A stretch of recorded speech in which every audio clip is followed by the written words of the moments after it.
ప్రభు నామానికే మహిమ కలుగునుగాక. కూడి వచ్చిన మీ అందరికీ, కర్మిల ఆత్మీయ సహవాస సంఘ విశ్వాసులందరికీ మన ప్రభువును ఆయన ప్రియ కుమారుడునైన యేసుక్రీస్తు వారి శ్రేష్టమైన నామములు శుభములు మరియు అందరికీ వందనాలు. విలాప వాక్యములు 4వ అధ్యాయాన్ని మనం ధ్యానం చేసుకుంటాం. విలాప వాక్యములు 4వ అధ్యాయం. ఇందులో ముఖ్యమైన అంశం ఏంటంటే శిథిలమైపోయిన యెరూషలేము. శిథిలమైపోయిన యెరూషలేము.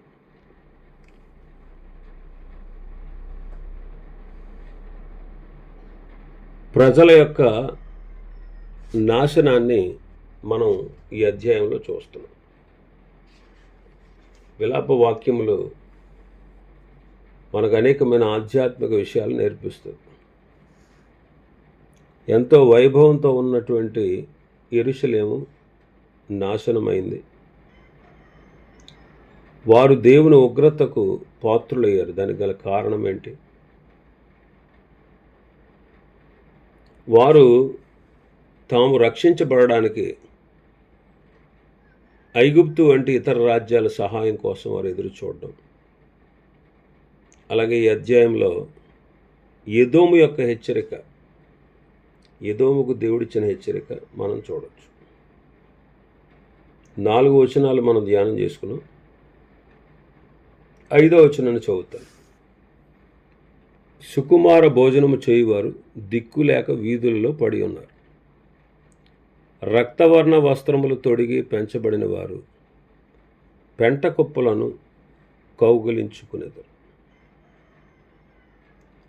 ధనిక ఉన్నత వర్గాల వారి దైన్య స్థితిని ఇక్కడ ఇర్మియా వివరిస్తున్నాడు. ఒకప్పుడు భోగభాగ్యాలతో తొలతూగిన వారు ఇప్పుడు కటిక దారిద్ర్యంలోకి ఎలా నెట్టబడ్డారో ఇర్మియా ఇక్కడ హృదయ విదారకంగా చిత్రించాడు.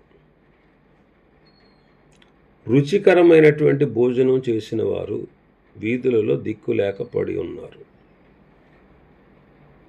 ఇక్కడ ప్రవక్త యెరూషలేములోని ధనికులు, అధికారులను ఉద్దేశించి మాట్లాడుతున్నాడు. వీరు ఒకప్పుడు ప్రతిరోజు విందు వినోదాలతో అత్యున్నతమైన ఆహారాన్ని భుజించినవారు. ముట్టడి కారణంగా ఏర్పడిన కరువు వల్ల ఆ ధనవంతులకు ఇప్పుడు తినడానికి తిండి లేదు. ఒకప్పుడు రాజభవనాల్లో ఉన్నవారు ఇప్పుడు ఆహారం కోసం వెతుక్కుంటూ వీధుల్లోకి వచ్చారు. కానీ అక్కడ కూడా వారికి ఏమీ దొరకలేదు. వారు నీరసించిపోయి దిక్కులేక, సహాయం చేసేవారు లేక వీధుల్లో పడిపోయి ఉన్నారు. వాళ్ళు రక్తవర్ణపు వస్త్రాలు ధరించుకొని పెంచబడినవారు. ప్రాచీన కాలంలో ఎరుపు లేదా ఊదా రంగు బట్టలు చాలా ఖరీదైనవి. ఈ వస్త్రాలు కేవలం రాజులు, ధనికులు, ఉన్నత వంశస్థులు మాత్రమే ధరించేవారు. అంటే వీరు పుట్టినప్పటి నుండి ఎంతో సుకుమారంగా రాజసం మధ్యలో పెరిగినవారు. కష్టం అంటే ఏంటో తెలియనివారు. అలాంటి వీళ్ళు పెంట కుప్పలను కౌగిలించుకున్నారు. ఇది అత్యంత దారుణమైన పతనాన్ని సూచించే వచనం అన్నమాట. పట్టు పరుపుల మీద పడుకోవలసిన వారు ఇప్పుడు గత్యంతరం లేక వీధుల్లోని పెంట కుప్పల మీద, పేడ కుప్పల మీద పండుకుంటున్నారు. కొందరు వ్యాఖ్యానకర్తలు ఏమన్నారంటే, చలి నుంచి వారు రక్షణ పొందేందుకు లేదా ఆ పెంట మీద అయినా కనీసం ఏదైనా ఒక మెతుకన్న దొరుకుతుందేమో అన్న ఆశతో వారు ఆ అపరిశుభ్రమైన చోట్ల ఆశ్రయం పొందుతున్నారు. ఒకప్పుడు సమాజంలో ఎంతో గౌరవంగా ఉన్న వ్యక్తులు ఇప్పుడు సమాజం అసహించుకునే పేడ కుప్పల మధ్యలో పడి వారు ఉండడం వారి పతనానికి నిదర్శనం. ఒకసారి ఆలోచన చేయండి. ధనం, అధికారం, హోదా మనిషిని దేవుని ఉగ్రత నుంచి రక్షించలేదు. దేవుని తీర్పు వచ్చినప్పుడు కోటీశ్వరుడైనా బెచ్చగాడైనా సమానమే. అదే ఈ వచనం మనకు నిరూపిస్తాం. సుఖభోగాలు దాని పర్యవసానం ఎలా ఉంటుందంటే, యెరూషలేములోని ధనికులు దేవుని మరిచి విలాసాల్లో మునిగిపోయారు. కాబట్టి వారి గర్వానికి ప్రతిఫలంగా దేవుడు వారిని అత్యంత హీన స్థితికి దిగదార్చాడు. ఈ వచనం మనకు ఒక హెచ్చరికనిస్తుంది. మనకు కలిగి ఉన్న సౌకర్యాల మీద కాకుండా వాటిని ఇచ్చిన దేవుని మీద మనం ఆధారపడాలి. ఇక్కడ ఇర్మీయా చెబుతున్నది ఏంటంటే, పాపము మనిషిని ఉన్నత శిఖరాల నుంచి పాతాళానికి త్రొక్కేస్తుంది. రాజభవనాల్లో ఉండాల్సిన వారు పెంటకుప్పల మీద పడ్డారంటే ఆ దేశం మీద దేవుని ఉగ్రత ఎంత తీక్షణంగా ఉందో మనం అర్థం చేసుకోవచ్చు. 6వ వచనం, నా జనుల కుమారి చేసిన దోషము సొదొమ పాపము కంటే అధికము. ఎవరునూ దాని మీద చెయ్యి వేయకుండానే నిమిషములో ఆ పట్టణము పాడు చేయబడెను.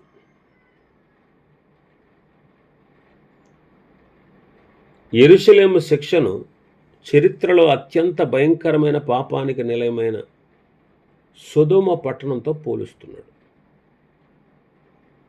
యెరూషలేము అనుభవిస్తున్న వేదన సొదొమ పతనం కంటే కూడా ఘోరమైనది అని ఇక్కడ ఇర్మీయా గారు స్పష్టం చేస్తున్నారు. సొదొమ పట్టణం దాని విపరీతమైన దుష్టత్వానికి, వ్యభిచారానికి, గర్వానికి ప్రసిద్ధి చెందినది. ఆదికాండం 19వ అధ్యాయం చదవండి తర్వాత. అయితే యెరూషలేము చేసిన పాపము అంతకంటే కూడా ఎక్కువే అని ప్రవక్త అంటున్నాడు. కారణం ఏంటి? సొదొమ ప్రజల పాపం కంటే యెరూషలేము ప్రజల పాపమే ఎక్కువ అని ఎందుకు అంటున్నాడంటే, సొదొమ ప్రజలకు ధర్మశాస్త్రం లేదు, ప్రవక్తలు లేరు. కానీ యెరూషలేముకి దేవుని ప్రత్యక్షత ఉంది, దేవాలయం ఉంది, ధర్మశాస్త్రం ఉంది, ప్రవక్తలు ఉన్నారు, వాళ్ళకు అన్నీ తెలుసు. కానీ వారు దేవుణ్ణి విసర్జించారు. అందుకే వారి పాపం అధికంగా ఎంచబడింది.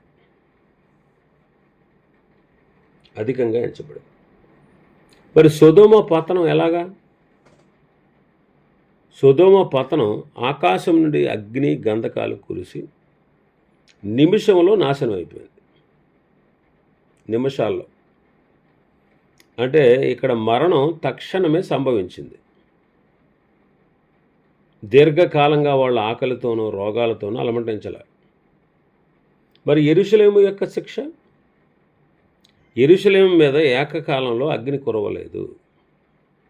శత్రువుల ముట్టడి వల్ల ప్రజలు నెలల తరబడి ఆకలితో, దప్పికతో, రోగాలతో క్షీణించిపోతూ నరకాన్ని చూశారు. సొదొమ మీద ఏ మానవ హస్తము పడలేదు. దేవుడే స్వయంగా అగ్ని గంధకాలు కురిపించాడు. అంటే సొదొమను ఏ సైన్యము ముట్టడించలేదు, దేవుడే నేరుగా శిక్షించాడు. కానీ యెరూషలేము మానవ శత్రువుల చేతుల్లో చిక్కి అవమానకరమైన స్థితిలో హింసించబడింది. సొదొమలాగా ఒకేసారి చనిపోవడం కంటే రోజు రోజుకు ఆకలితో చస్తూ బ్రతకడం అత్యంత భయంకరమైన శిక్ష అని ఇర్మీయా వాపోతున్నాడు. యెరూషలేము ప్రజలు అనుభవిస్తున్న ఈ సుదీర్ఘ మరణ వేదన వారి పాపపు తీవ్రతకు నిదర్శనం అన్నమాట. చూడండి, ఎక్కువ ఎవరికైతే ఇస్తారో వాళ్ళ దగ్గర తీసుకుంటారు కదా. అలాగే దేవుని వాక్యం వారికి తెలిసి కూడా తప్పు చేస్తే ఆ శిక్షా ఫలం చాలా తీవ్రంగా ఉంటుంది అని ఈ వచనం మనల్ని హెచ్చరిస్తుంది. దేవుని తీర్పు న్యాయమైనది. దేవుడు తన సొంత ప్రజలను కూడా విడిచిపెట్టలేదు. అంటే ఆయన పాపాన్ని ఎంత తీవ్రంగా అసహించుకుంటారో మనం అర్థం చేసుకోవాలి. దేవుడు వ్యక్తుల్ని చూడడు. వాళ్ళకి సమాజంలో ఉన్నటువంటి విలువలను బట్టి వాళ్ళని గౌరవించడు.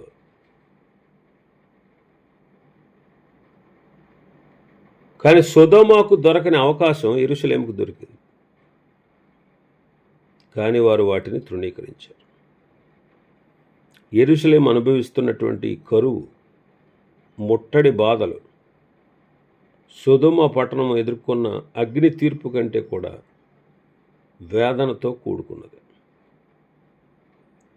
పాపం మనిషిని దేవునికి ఎంత దూరం చేస్తుందో, అది తెచ్చే శిక్ష ఎంత బాధాకరంగా, భారంగా, భయంకరంగా ఉంటుందో ఈ వచనం మనకు గుర్తు చేస్తుంది.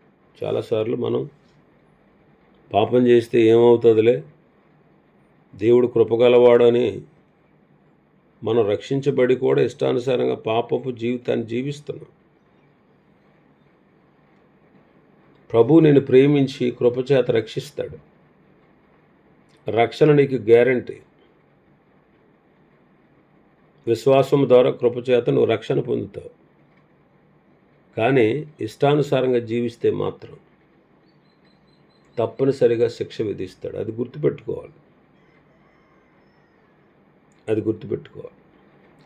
కనికరాన్ని పొందుకోవడానికి ప్రభువును క్షమించమని అడగాలి.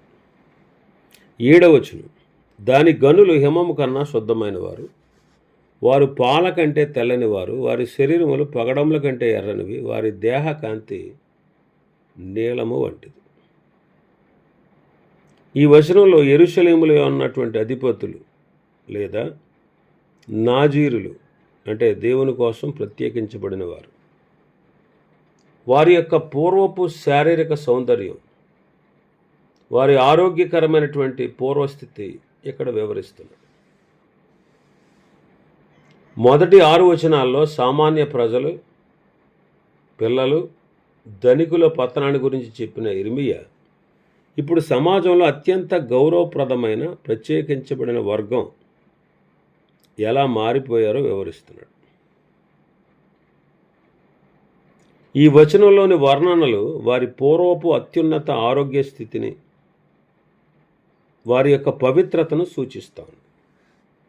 వాళ్ళు మంచు కంటే కూడా, హిమము కన్నా కూడా శుద్ధమైన వారు, పాల కంటే కూడా తెల్లని వారు.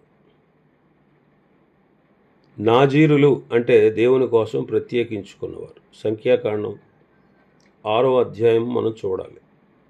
కాబట్టి ఈ వాక్యం అయిన తర్వాత సంఖ్యాకాండం 6వ అధ్యాయాన్ని చదవండి.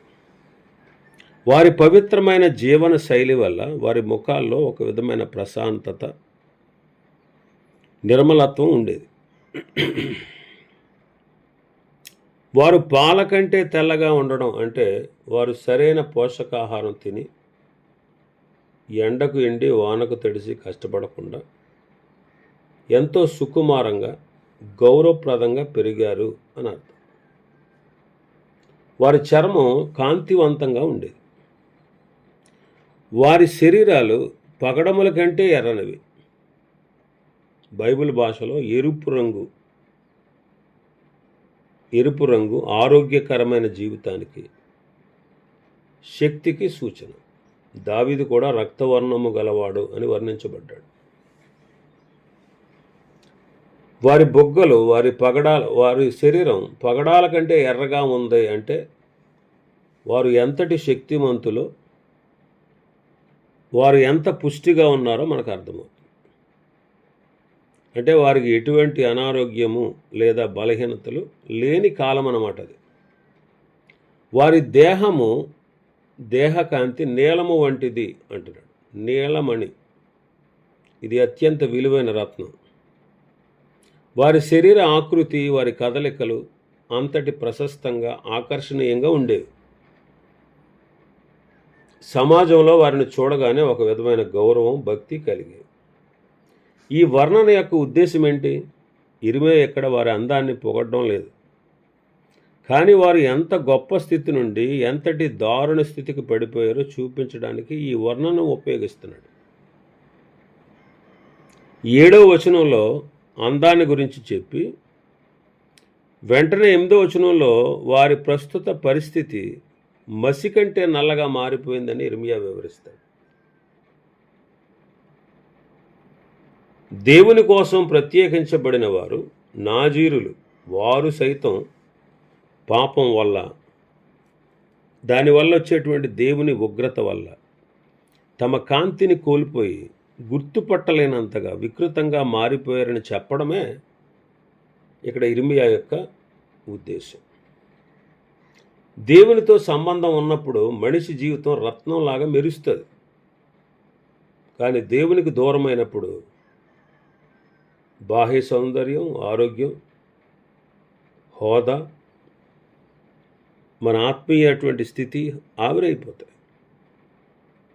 కాబట్టి మనిషి తన సొంత పవిత్రత మీద కాకుండా దేవుని కృప మీద ఆధారపడాలని ఈ వచనం మనకు తెలియజేస్తాం. అలాగే 8వ వచనం చూస్తే అట్టివారి ఆకారము బొగ్గు కంటే నలుపాయను. వారిని వీధులలో చూచువారు వారిని గుర్తుపట్టజాలరు. వారి చర్మము వారి ఎముకలకు అంటుకుని ఉన్నది, అది ఎండి కర్ర వంటిదాయను అంటాడు. 7వ వచనంలో వివరించబడినటువంటి నాజీరులు, అధిపతులు, వారికి ఉన్నటువంటి అత్యున్నతమైన సౌందర్యం ఇప్పుడు ఏ విధంగా అత్యంత వికారంగా మారిపోయిందో ఇక్కడ వివరిస్తాను. ఇది కరువు, వేదన యొక్క భయంకరమైన ప్రభావాన్ని చూపిస్తూ ఉంది. ముఖములు మసి కంటే నల్లగా ఉన్నాయంట. వారి ఆకారం బొగ్గు కంటే కూడా నలిపోయింది. పాల కంటే తెల్లగా ఉన్నవారు, మంచు కంటే నిర్మలంగా ఉన్నవారి యొక్క ముఖాలు ఇప్పుడు మసి కంటే నల్లగా మారిపోయినాయి. ఇది చర్మం రంగు మారడం మాత్రమే కాదు, వారి లోపల ఉన్న జీవం ఉడిగిపోయింది. ముఖములో ఉండవలసినటువంటి ఆత్మీయత, శరీర ప్రకాశం పూర్తిగా నశించింది అని అర్థం. ఆకలి, దుఃఖం మరియు నిస్సహాయత వారిని అంధకారంలో నెట్టేసాయి. వీధులలో వాళ్ళని ఎవరు గుర్తుపట్టలేని స్థితి అన్నమాట. వీధులలో వారిని చూచువారు వారిని గుర్తుపట్టజాలరు అంటాడు. ఒకప్పుడు సమాజంలో ఎంతో గౌరవంగా, ఆకర్షణీయంగా ఉన్న అందరికీ తెలిసిన వ్యక్తులు ఇప్పుడు ఎవరో కూడా గుర్తుపట్టలేనంతగా వికృతంగా మారిపోయారు. రాజసం ఉట్టిపడే వారి నడక, వారి రూపం ఇప్పుడు అస్థిపంజరంలా తయారవడం, వారి సొంత బంధువులు, స్నేహితులు కూడా వారిని గుర్తుపట్టలేనటువంటి స్థితిలోనికి వాళ్ళు దిగజారిపోయారు. ఇంకా చర్మం ఎండిపోయి ఎముకలకు అంటుకుందంట, అది ఎండి కర్ర వంటి దాయను అంటాడు. ఆహారం లేకపోతే శరీరంలో క్రొవ్వు, మాంసం అంతా కరిగిపోతుంది. కేవలం చర్మం మాత్రం మిగిలి అది లోపల ఉన్న ఎముకలకు అతుక్కుపోయిందంట.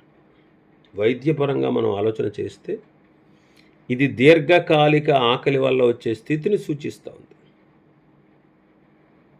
అంటే వారి శరీరంలో రక్తం కానీ తేమ కానీ లేదనమాట. నిర్జీవం, కట్టె వలె ఎండిపోయిందంట. సజీవంగా ఉన్న వ్యక్తి యొక్క చర్మం మెత్తగా, మృదువుగా ఉంటుంది.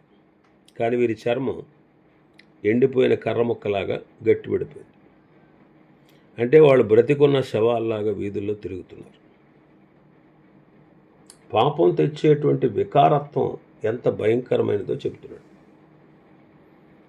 బంగారం లాంటి వారి జీవితాలని పాపం ఎలా మసిలా మార్చేస్తుందో ఈ వచనం హెచ్చరిస్తూ ఉంది. దేవుని మహిమను, ఆయన మార్గాన్ని మనిషి విడిచిపెట్టినప్పుడు మనిషి కేవలం ఎండిపోయిన కట్టెలా మాత్రం మిగులుతాడు. చూడండి, ఆత్మీయతను కోల్పోయిన వారు వారికి ఆశీర్వాదకరంగా ఉండలేరు, వారి కుటుంబానికి ఆశీర్వాదకరంగా ఉండలేరు, సంఘానికి ఆశీర్వాదకరంగా ఉండలేరు, సమాజానికి కూడా ఆశీర్వాదకరంగా ఉండలేరు. ఆత్మీయత లోపించినప్పుడు మనిషి ఎండిపోయిన కట్టెలాగా మిగులుతాడు. ఈ లోక సంబంధమైన ఆరోగ్యం, సౌందర్యం శాశ్వతం కాదు. దేవుని తీర్పు ముందు అవి నిమిషంలో ఆవిరైపోతాయి. ఇశ్రాయేలీయులు తమకు ఉన్న ప్రత్యేకమైన హోదాను, అంటే వారి యొక్క నాజీరుల వంటి పవిత్రతను చూసి గర్వపడ్డారు. కానీ దేవుని పట్ల వారు విధేయత కనపరచలేదు. మరి దేవుని పట్ల వారికి విధేయత లేనందువల్ల ఆ హోదా వారిని కాపాడలేకపోయింది. 7వ వచనంలోనేమో వైభవం, 8వ వచనంలోనేమో వినాశనం. ఈ 2 వచనాల మధ్య ఉన్న వ్యత్యాసం చాలా భయంకరమైనది. దేవుని ఉగ్రత ఒక జనాంగాన్ని ఎంతటి కనికరము లేని స్థితికి నెట్టివేస్తుందో ఇర్మియా ఇక్కడ కళ్ళకు కట్టినట్టు వివరిస్తున్నాడు. ఒకప్పుడు రత్నాల్లా మెరిసిన వారు ఇప్పుడు మసిబారిన బొగ్గుల్లాగా వీధుల్లో పడి ఉన్నారు అంటున్నాడు. ఇక 9వ వచనం మనం చూస్తే, 9వ వచనం, క్షామహతులు భూఫలము లేక పొడవబడి క్షీణించిపోయేది. ఖడ్గహతులు క్షామహతుల కన్నా భాగ్యవంతులు అంటున్నాడు. అంటే ఆకలితో అలమటించి చావడం కంటే యుద్ధంలో చనిపోవడం మేలనే అత్యంత బాధాకరమైన వాస్తవాన్ని ఇక్కడ వివరిస్తున్నాడు. ఖడ్గము చేత హతులైన వారు భాగ్యవంతులు అంటున్నాడు. సాధారణంగా యుద్ధంలో చనిపోవడం అనేది విషాదం. కానీ ఇక్కడ ఇర్మియా ఏమంటున్నాడంటే శత్రువు ఖడ్గానికి బలైన వారు ఒక రకంగా అదృష్టవంతులు. ఎందుకంటే తక్షణమే చనిపోతారు. ఖడ్గంతో పొడవబడినప్పుడు వేదన, బాధ కొన్ని నిమిషాల్లోనే ముగిసిపోద్ది. దీర్ఘకాల నరకాన్ని చూడాల్సిన అవసరం లేదు. యుద్ధంలో చనిపోవడం అనేది ఆకలితో వీధుల్లో కుళ్ళి చావడం కంటే కూడా కొంత గౌరవప్రదంగా పరిగణించబడేది అంటున్నాడు. కాబట్టి ఆకలితో అనుభవించే వేదన వర్ణాతీతం. ఆహారం లేకుండా శరీరం రోజు రోజుకు కరిగిపోతూ అవయవాలు పనిచేయడం ఆగిపోతూ మనిషి బ్రతికుండగానే శవంలా మారిపోతాడు. ఇది ఒక నెమ్మదైన మరణం. ఇంకా మానసిక వేదన కూడా ఉంటుంది. కళ్ళ ముందే తమ పిల్లలు, బంధువులు ఆకలితో అల్లాడుతూ ఉంటే చూడడం ఖడ్గపు దెబ్బ కంటే కూడా ఎక్కువ నొప్పి కలిగిస్తుంది. క్షామహతులు భూఫలము లేక పొడవబడి క్షీణించిపోతారన్నాడు. శత్రువు కత్తితో పొడిస్తే రక్తం కారి చనిపోతాం. కానీ ఇక్కడ ఆకలనే కత్తి వీరి లోపల నుండి వీరిని పొడుస్తాం. పొలంలో పంట లేకపోవడం వల్ల భూమి వారికి ఆహారాన్ని ఇవ్వడానికి కూడా నిరాకరించింది. దీనివల్ల వారు లోపల కృషించిపోతూ అస్థిపంజరాలా మారి ప్రాణాలు విడుస్తున్నారు. దేవుని తీర్పు ఒక్కొక్కసారి ఎంత భారంగా ఉంటుందంటే మరణం కూడా ఒక ఆశీర్వాదంలాగా అనిపిస్తుంది అన్నమాట. యెరూషలేము ప్రజలు తమ పాపం వల్ల అటువంటి స్థితికి చేరుకున్నారు. మనం ప్రతిరోజు లభించే ఆహారం ఇలా బ్రతుకుతున్నామంటే దానికి గల కారణం దేవుని దయ. ఈ వచనం మనకు అదే విషయాన్ని గుర్తు చేస్తుంది. ఆహారం లేని దేశం ఎంతటి దౌర్భాగ్య స్థితికి వెళుతుందో ఇది ఒక హెచ్చరిక అన్నమాట. పాపము తెచ్చే కరువు ఇది. భౌతికమైన కరువు కంటే భయంకరమైనది ఆత్మీయ కరువు. దేవుని వాక్యం లేని చోట మనుషులు వారి యొక్క ఆత్మలు ఇలాగే క్షీణించిపోతాయి. యుద్ధంలో చనిపోవడం కంటే ఆకలితో చావడం చాలా క్రూరమైనదని యెరూషలేము ప్రజలు ఇప్పుడు ఆ క్రూరమైన చావుని చూస్తున్నారని ఇర్మియా ఇక్కడ రోధిస్తూ ఉన్నాడు. చావు కంటే కూడా వేదన భయంకరమైనదని చెప్పడమే ఈ వచనం యొక్క ముఖ్య ఉద్దేశం. 10వ వచనాన్ని చదివితే, వాత్సల్యము గల స్త్రీల చేతులు తాము కనిన పిల్లలను వండుకొనెను. నా జనుల కుమారికి వచ్చిన నాశనములో వారి బిడ్డలు వారికి ఆహారమైరి. ఈ బైబిలు మొత్తంలోనే అత్యంత భయంకరమైనటువంటి హృదయ విదారకరమైన వచనాల్లో ఇదొకటి. యెరూషలేము యొక్క ముట్టడి సమయంలో ఆకలి ఎంత దారుణమైన స్థితికి చేరుకుందో అది మనుషుల్లో ఉన్నటువంటి సహజ సిద్ధమైన మాతృ ప్రేమను కూడా ఎలా చంపేస్తుందో ఈ వచనం వివరిస్తూ ఉంది. దయగల స్త్రీలు అంటున్నారు. ఇర్మియా ఇక్కడ ఒక సాధారణ స్త్రీల గురించి మాట్లాడట్లేదు, దయగలిగిన కరుణ కలిగిన తల్లుల గురించి మాట్లాడుతున్నాడు. సాధారణంగా ఏ తల్లి అయినా తన బిడ్డ కోసం ప్రాణాలు ఇస్తుంది. కానీ ఇక్కడ పరిస్థితి ఎంత దారుణంగా మారిందంటే ఆ కరుణామయులైన తల్లులే క్రూరంగా మారిపోయారు. ఇది వారి స్వభావం వల్ల కలిగింది కాదు. ఎదురులేని ఆకలి అనేటువంటి ఆ రాకాసి వారిని ఆ స్థితికి దిగజార్చింది. తమ చేతులతో తమ పిల్లలను వండుకున్నారు. ఇది చదవడానికి వినడానికి అత్యంత బాధాకరంగా ఉంటుంది, భయంకరంగా అనిపిస్తుంది. ముట్టడి వల్ల నగరం లోపలికి ఆహారం రావడం ఆగిపోద్ది. ప్రజలు గడ్డిని తోలును చివరికి మలమూత్రాలను కూడా తినే స్థితికి వచ్చారు. రాజుల 2వ గ్రంథం 6వ అధ్యాయం చదవండి. అక్కడ కూడా ఇలాంటి ఘటన ఒకటి కనిపిస్తుంది. ఆకలి ఎంతగా పెరిగిపోయిందంటే కన్న బిడ్డని చూడకుండా చనిపోయిన లేదా చంపబడిన బిడ్డల మాంసాన్ని వండుకుని తినే స్థితికి ఆ తల్లులు చేరుకున్నారు. ఇది ఎంత వేదనకరమైన పరిస్థితి చూడండి. నా జనుల కుమారికి వచ్చిన నాశనములో వారి బిడ్డలు వారికి ఆహారమయ్యారు. యెరూషలేము నగరం నా జనుల కుమార్తె అంటే శత్రువుల చేతిలో నాశనం అవుతున్నప్పుడు ఆ నగరం లోపల ఉన్నటువంటి ప్రజలు ఒకరిని ఒకరు భక్షించుకునే స్థితికి వచ్చారు. బయట శత్రువుల ఖడ్గం ఉంటే లోపల ఆకలైన శత్రువు మనుషులను జంతువుల కంటే హీనంగా మార్చేస్తాం. ఈ భయంకరమైన పరిస్థితి అకస్మాత్తుగా రాలేదండి. దేవుడు ముందుగానే ప్రవచనం చెప్పాడు.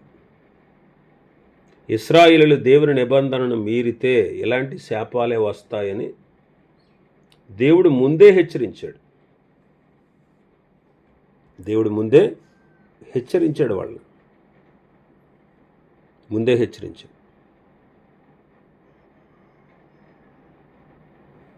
ద్వితీయోపదేశకాండం 28వ అధ్యాయం 56, 57 వచనాలు. నీ గ్రామములలో నీ శత్రువులు నిన్ను ఇరుకుపరచుట వలనను ముట్టడి వేయుట వలనను ఏమీ లేకపోవడం చేత మీలో మృదుత్వమును అతి సుకుమారమును కలిగిన మృదుత్వము చేత అతి సుకుమారము చేత నేల మీద తన అరకాల మాప తెగంపని స్త్రీ తన కాళ్ల మధ్య నుండి పడు మావిని తన కనబోవు పిల్లలను తాను రహస్యముగా తినవలనని తన కౌగిటి పెనిమిటి ఎడలనైనను తన కుమారుని ఎడలనైనను తన కుమార్తె ఎడలనైనను కటాక్షము చూపకపోవును అన్నాడు.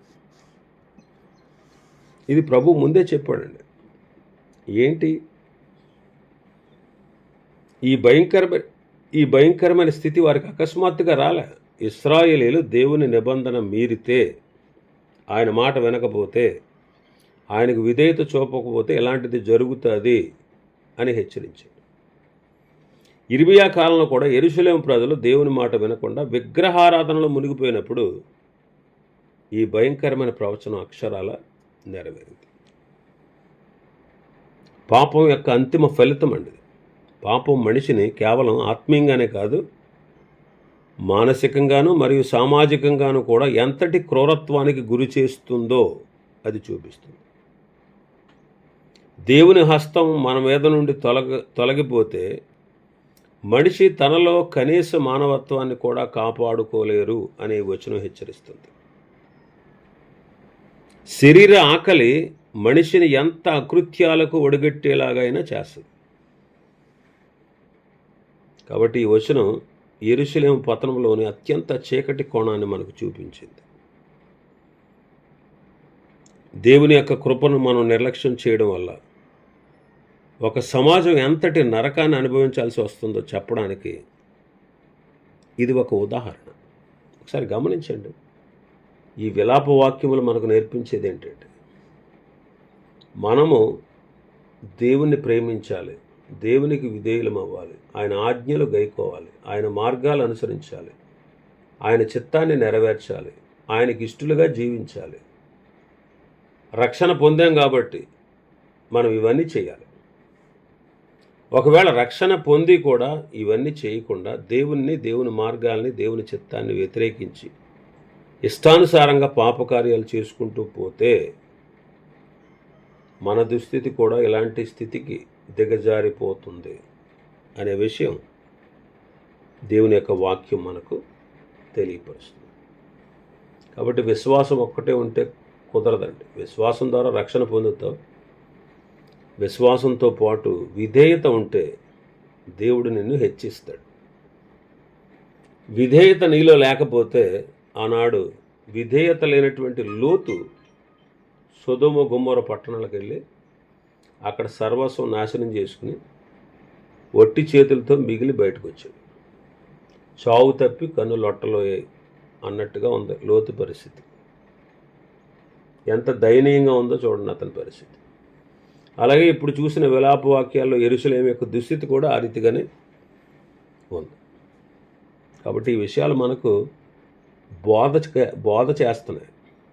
అరే బాబు, మీరు ఇలా ఉండకండి, మీరు ఇలా ఉంటే మీ జీవితం ఇలాగ పతనం అవుతుంది, భౌతికంగా మీరెంతో నష్టపోతారు, ఎవరికి ఆశీర్వాదకరంగా ఉండలేరు అనే విషయం ఈ విలాప వాక్యములు మనకు నేర్పిస్తుంది. చాలా విషయాలు ఉన్నాయి ఈ అధ్యాయంలో. ప్రభు చిత్తమైతే రేపటి దినం మరికొన్ని విషయాలు మనం ధ్యానం చేసుకుందాం.